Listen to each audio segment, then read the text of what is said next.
Assalamualaikum warahmatullahi wabarakatuh. Nama saya Rohematus Solehah, NIM 063, mahasiswa agribisnis angkatan 2018. Di sini saya akan memaparkan hasil review dari jurnal saya yang berjudul yaitu Analisis SCP pada Komoditas Wortel. Pokok bahasan yang akan dibahas pada pemaparan materi kali ini yaitu yang pertama pendekatan, struktur pasar, market conduct, dan yang terakhir market performance. Pendekatan komoditas. Wortel adalah tumbuhan biennial, siklus hidup 12-24 bulan yang menyimpan karbohidrat dalam jumlah besar untuk tumbuhan tersebut berbunga pada tahun kedua. Sayuran ini terkenal dengan kandungan gizinya. Selain itu, tanaman ini dapat dijadikan alat kosmetik dan obat-obatan, sehingga tanaman ini banyak digemari oleh masyarakat Indonesia.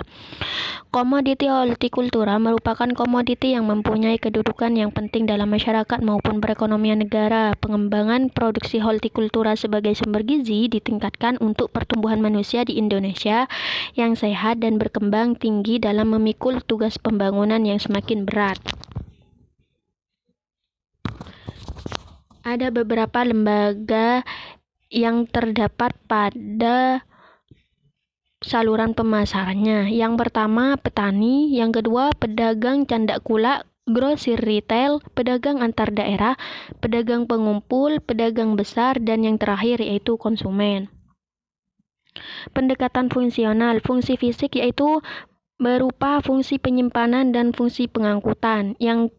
Yang kedua, fungsi pertukaran. Fungsi pertukaran yaitu berupa fungsi penjualan dan fungsi pembelian. Yang ketiga, fungsi fasilitas. Fasilitas berupa fungsi standarisasi, fungsi penanggungan resiko, fungsi pembiayaan, dan fungsi informasi pasar. Tingkat konsentrasi pasar. Dari hasil pengujian 5 alat analisis, yaitu analisis pangsa pasar, indeks Herfindahl, CR4, IR, dan koefisien Gini, diketahui bahwa 4 alat analisis menyatakan struktur pasar wortel di STA Mantung dan Desa Tawangsari cenderung mengarah pada pasar persaingan tidak sempurna atau oligopsoni. Hanya 1 alat analisis yaitu IR yang menyebutkan bahwa struktur pasar wortel pada kelima jenis lembaga pemasaran di STA Mantung dan Desa Tawangsari mengarah pada pasar persaingan sempurna, sehingga secara umum dapat dikatakan bahwa pemasaran wortel di STA Mantung dan Desa Tawangsari berada pada kondisi pasar persaingan tidak sempurna atau imperfect market, yang menyebabkan posisi tawar petani wortel berada pada kondisi lemah, yaitu sebagai price taker. Yang kedua, diferensiasi pasar. Pedagang hanya melakukan sortasi, grading, dan pengemasan untuk membedakan harga wortel atau melakukan fungsi pengangkutan untuk menciptakan nilai tambah tempat atau place utility. Selain menetapkan harga yang berbeda untuk ukuran wortel yang berbeda, pedagang juga menetapkan harga yang berbeda untuk kualitas warna umbi dan kemulusan umbi wortel yang berbeda. Biasanya wortel yang ditanam di lahan setelah harganya lebih tinggi karena warna umbi lebih cerah dan mulus, serta tidak gampang busuk seperti ketika ditanam di ladang maupun di sawah. Yang ketiga, hambatan keluar masuknya pasar. Barriers to entry. Bagi pedagang baru akan cukup menemui hambatan untuk masuk sebagai pemain pasar, terutama pada tingkat pedagang pengumpul dan pedagang antar daerah. Hal itu dikarenakan pedagang baru harus mampu beradaptasi dan masuk dalam jaringan kelembagaan yang sudah ada di pasar, serta mengikuti aturan main yang sudah ada jika ingin menjadi pedagang yang bertahan dan berkembang usahanya.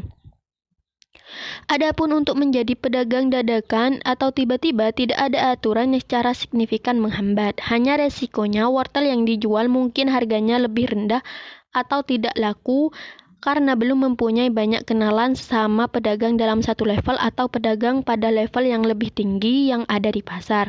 Khusus pedagang grosir atau retail, STA Mantung, hambatan untuk keluar masuk pasar secara administratif lebih rumit dibandingkan lembaga pemasaran lainnya, karena perlu menyelesaikan terlebih dahulu urusan perizinan dan administrasi sewa kios dengan pihak pengelola STA Mantung. Yang keempat ini mohon maaf ada kesalahan pengetikan yang benar, yaitu tingkat pengetahuan pasar, bukan diferensiasi pasar. Lemahnya informasi harga yang mereka terima menyebabkan petani kurang mempunyai perbandingan tentang harga yang sesungguhnya terjadi. Seluruh lembaga pemasaran di daerah penelitian mempunyai informasi pasar yang lebih sempurna dibandingkan petani. Sebagian pedagang tidak hanya mengetahui informasi tentang harga, namun juga tentang permintaan dan penawaran pasar terhadap wortel. Sumber informasi harga yang diterima pedagang selain dari papan agroinfo yang disediakan STA juga berasal dari pedagang dalam satu level maupun dari pedagang pada level di atasnya. Sesuai dengan yang sudah dijelaskan pada pendekatan struktur pasar berdasarkan karakteristiknya, tingkat konsentrasi pasarnya, perhitungan analisis dari hasil uji alat analisis yang 5 itu menyebutkan bahwa struktur pasar wortel di STA Mentung dan Desa Tawangsari cenderung mengarah pada pasar persaingan tidak sempurna atau oligopsoni.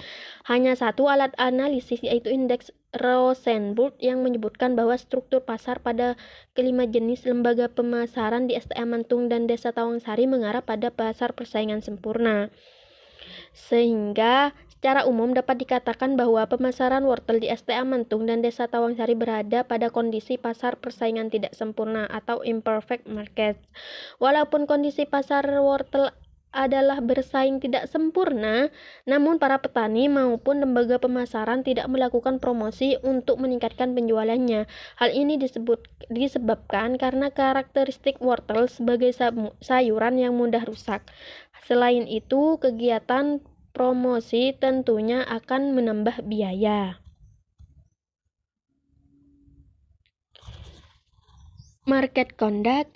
Yang pertama, saluran pemasarannya. Dalam penelitian ini ditemui 9 saluran pemasaran wortel, di mana saluran 1-6 terdapat pada kelembagaan STA Mentung dan saluran 7-9 terdapat pada kelembagaan tradisional di Desa Tawangsari. Yang pada jurnal yang kedua, berdasarkan penelitian yang dilakukan di Desa Sinisir, Kecamatan Modoinding, maka saluran pemasarannya adalah ada 4, yaitu petani sampai konsumen akhir, petani, pedagang pengecer sampai konsumen, petani, pedagang pengumpul, pedagang pengecer sampai ke konsumen, yang keempat petani sampai pedagang besar.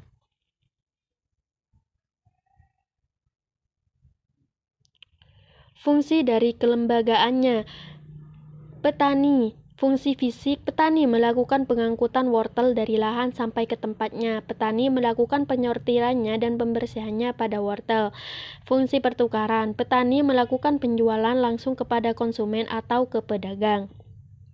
Pengecer, fungsi pertukaran. Pengecer melakukan pembelian kepada petani dan melakukan penjualannya kepada konsumen maupun ke pedagang besar. Fungsi fisik, pedagang pengecer melakukan pengangkutan dari lahan atau rumah petani untuk dibawa ke pasar. Fungsi fasilitas, pengecer mendapatkan informasi pasar dari pengecer lainnya dan dari para petani, juga dari papan info agro yang tadi. Pedagang besar membeli wortel dari para pengecer dan petani. Pedagang juga melakukan penjualannya kepada grosir atau retail atau kepada konsumen terakhir. Pedagang juga melakukan pengangkutan wortel yang sudah bersih dari tempat pembelian yang tadi ke tempat penjualan. Biasanya pedagang besar juga melakukan penyortiran kembali dan melakukan pengemasan untuk dijual.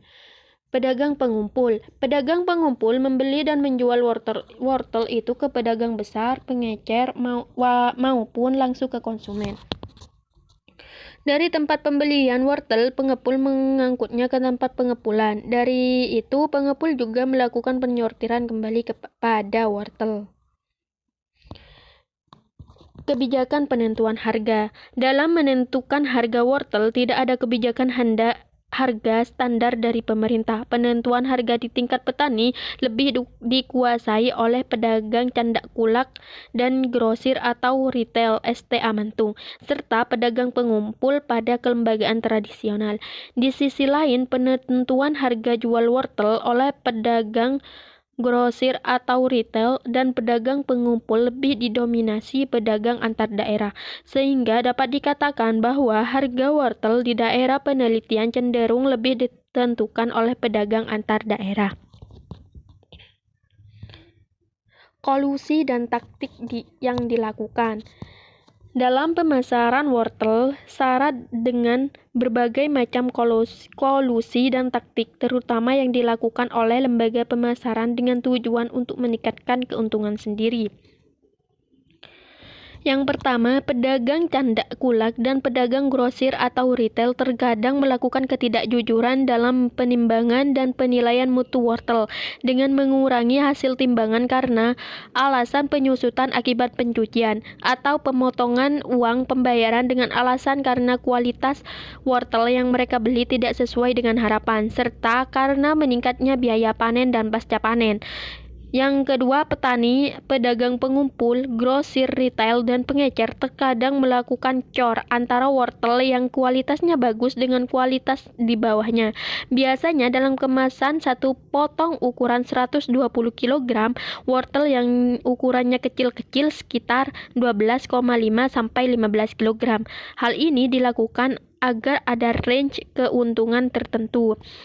Yang ketiga, pedagang pengumpul dan grosir atau retail terkadang melakukan pendekatan dengan petani agar terjalin hubungan emosional, misal memberi pinjaman uang kepada petani beberapa hari sebelum masa panen atau pada saat musim paceklik, sehingga petani yang bersangkutan menjadi terikat untuk menjual wortel kepadanya.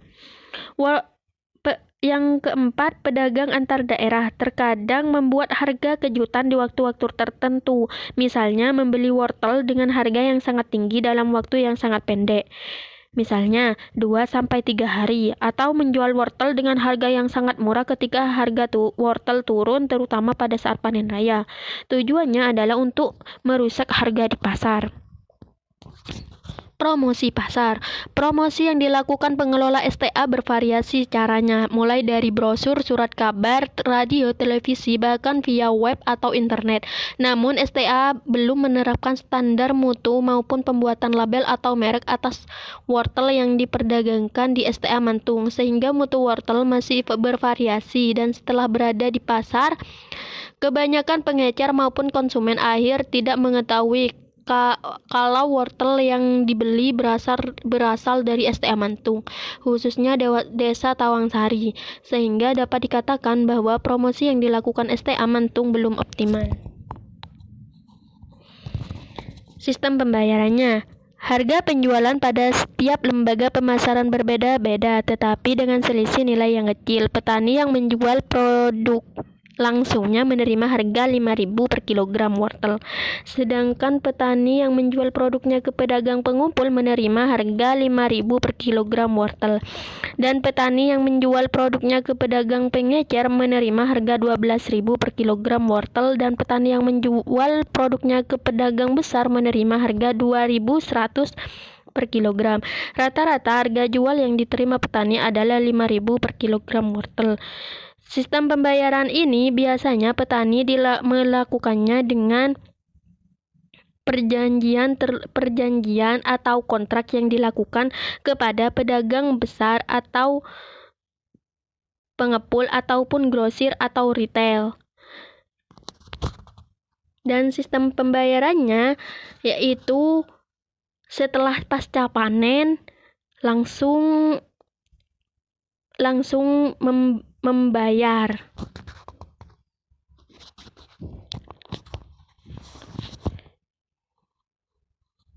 Margin pemasaran.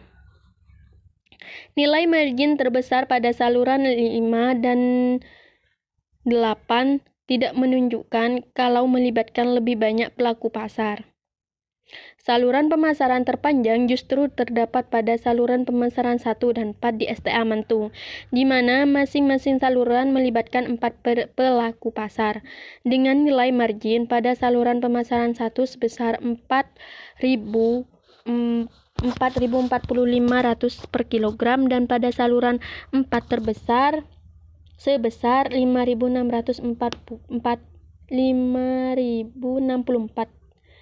per kilogram. Walaupun saluran 4 saling menguntungkan bagi petani, namun mempunyai kelemahan karena kapasitas produksi yang mampu dibeli oleh pengecer terbatas sekitar 100-300 kg per hari.